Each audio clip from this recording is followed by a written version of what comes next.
Welcome to the Warrington Occupational Therapy Service training on sensory processing. In this video, you will learn the following. What is occupational therapy? What is sensory processing? And what are sensory difficulties? Watch our other videos to learn about the different senses and different sensory strategies. We recommend that you watch the videos in the order that they are numbered to help with your understanding. What is occupational therapy? The Children's Occupational Therapy team sees children and young people who have difficulty joining in with the activities they need and want to do every day. We call our everyday activities occupations. As an adult, our occupations may include going to work, cooking, driving, or going to the gym. Children and young people's occupations may include self-care tasks, such as dressing, bathing, using cutlery, or toileting. Educational tasks, such as handwriting, using scissors, organizing their work, or sitting and listening. And finally, play and leisure tasks, such as riding a bike, playing sports, or coloring pictures. Occupational therapists help children to participate in their everyday activities. They look at the relationship between the child, the environment, and the activities that they have to do every day. They often look at these three areas in order to help them think about how the child or young person is performing their activities. If the child's performance is poor and they are having trouble doing the task, the occupational therapist may suggest changing the environment, adapting the activity, or supporting the child by helping them to learn a new skill or supporting their sensory or physical needs. Occupational therapists work closely with parents and teachers, as these people often know the child best. They know what environments the child copes best in, what activities they like and dislike, and how they respond to different daily activities. Hopefully, with this training, you will gain the strategies and tools to problem solve and think about what may work best for your child.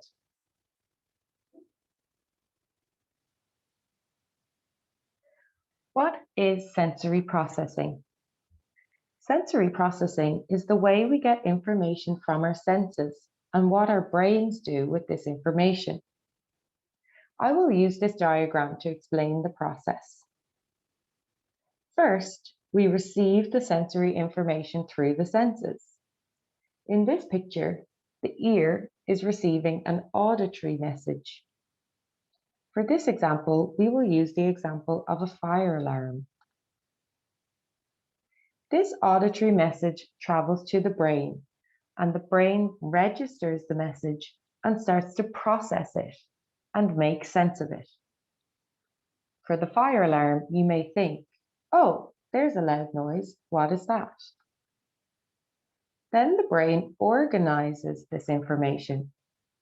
Your brain decides whether you've had this sensation before and decides if you need to pay attention to it. Again, with a fire alarm, you may think, I know that sound. It's the fire alarm. Or you may think, I've never heard that sound before. What does it mean? Finally, we respond to the sensation.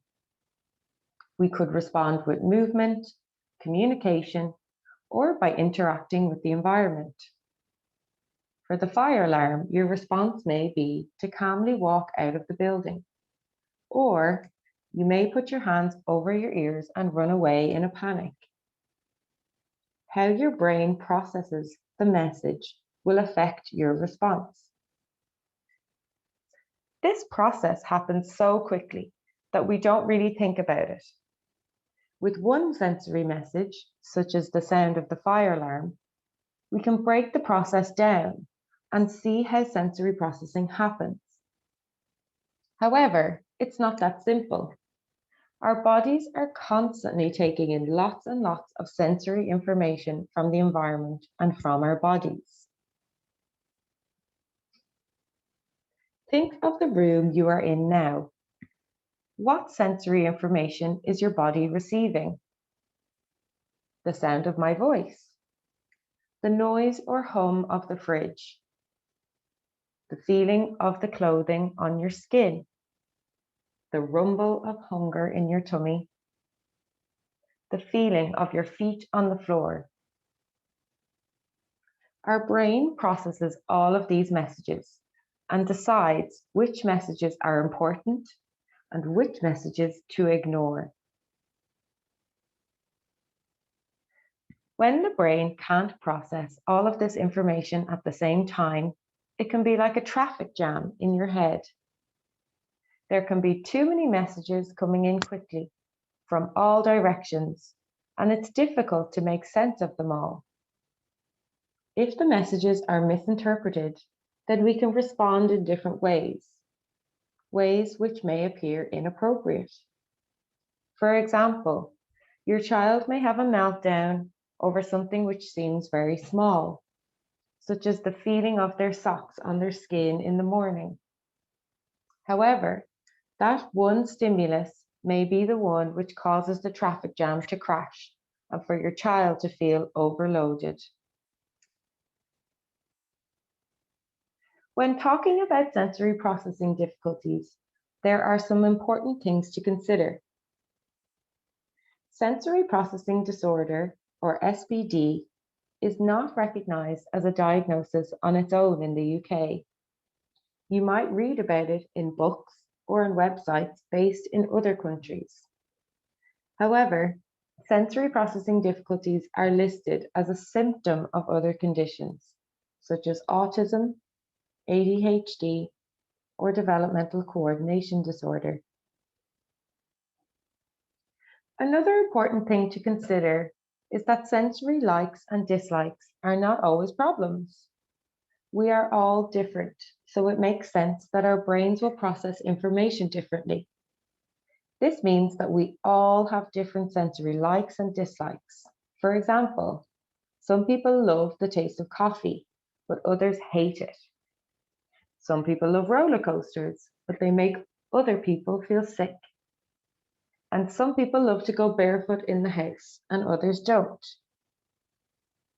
Take a minute to think about your own sensory likes and dislikes. These preferences make us who we are. They are part of our personality. These preferences do not affect our ability to do our daily activities. We all engage in different movements throughout the day, which help us feel just right. Some people will tap a pencil or chew on their pen while concentrating. We also avoid some sensory information too. Some people will avoid playing in sand or don't like the texture of orange juice with pulp. It is when our sensory need or dislikes interfere with our daily functioning that it is seen as a difficulty. Some children might cover their ears or go out of the room if you put the Hoover on. You may think that the child is processing the sensory information differently, which is true. However, they've come up with an effective strategy to manage it. It doesn't stop them from taking part in activities. Therefore, their sensory processing difference doesn't cause them a problem. Likewise, some children may jump up and down and flap their hands when they are excited. This is a way for them to regulate their level of excitement and joy.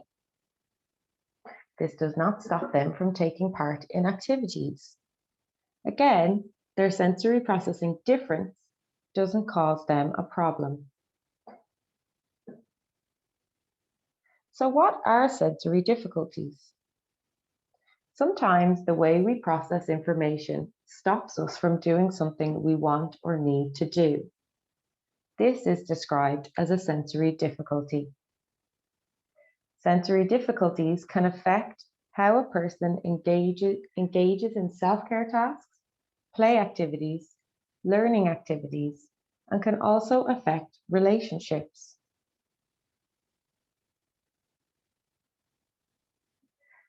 We all need different amounts of sensory information to feel comfortable or ready to learn.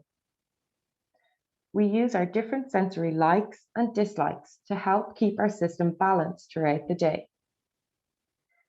This allows us to feel just right for taking part in the activity we are doing. We call this process self-regulation. If our level of alertness is low, or we are feeling slow, as you can see in the picture, we may stand up and walk around, get a drink of water, or put on some lively music to help us feel just right again.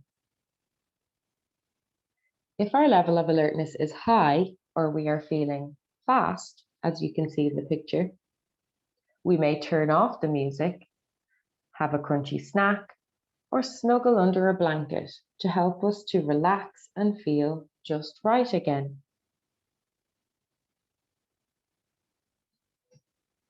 There are different types of sensory processing difficulties. Some people will only need a small bit of sensory stimulation throughout the day to feel okay and alert enough to do their activities. These people have what we call a low threshold for sensory information. These people are quick to notice information from their senses or are highly aware of their environment. They only need a small amount of stimulation before they feel overwhelmed.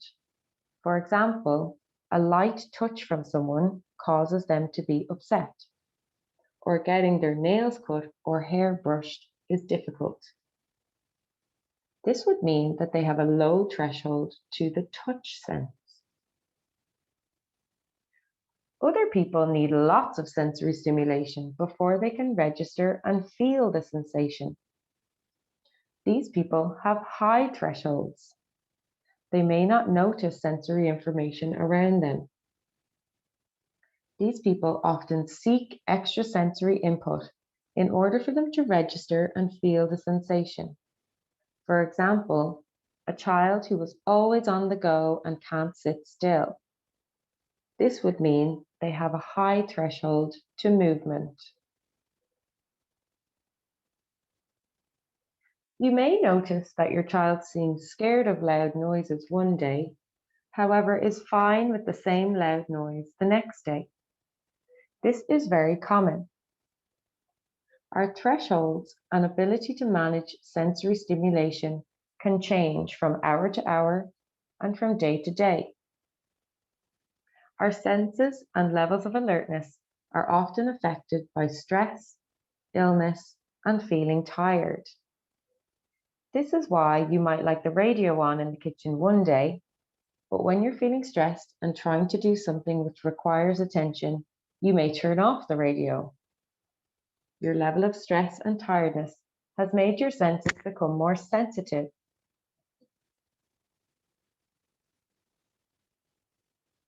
It is important to recognize that our level of alertness will change throughout the day, and so will your child's.